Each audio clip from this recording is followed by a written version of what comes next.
जहाँ तक आईआईटी का मामला है, अब डायरेक्टर का पोल खुल गया, माने एक्स डायरेक्टर अब हो गए हैं, उनका पोल खुल गया है क्योंकि उन्होंने जो ब्रीफ किया है और उनके जो सहयोगी बोर्ड ऑफ गवर्नेंस में एक मेंबर ने टाइम्स ऑफ इंडिया को ब्रीफ किया है, वो सरासर झूठ है। जहाँ तक मेरा ड्यूज का सवाल है, आईआईटी ने पहले तो मुझे आमंत्रित किया था जब मैं हार्वर्ड में प्रोफेसर था।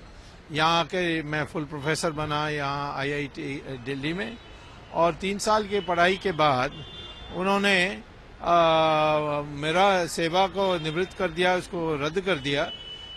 कोई कारण नहीं दिया, और सिर्फ इंदिरा गांधी हमसे चिड़ी हुई थी क्योंकि मैं उनकी सारी इकोनॉमिक पॉलिसीज का विरोध कर रहा था सार्वजनिक, जो मेरा हक है।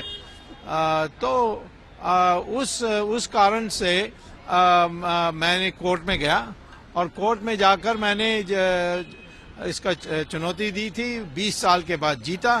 कोर्ट ने कहा ऐसा भद्दा डिसमिसल ऑर्डर हमने दुनिया में देखा नहीं, और उन्होंने कहा कि हम इसको कहते हैं नल एंड वॉइड, माने डॉक्टर स्वामी पहले से प्रोफेसर थे और प्रोफेसर कंटिन्यू है ये 20 साल के लिए, और उनका सारा पुराना तनख्वाह जो है वो सारा देना होगा।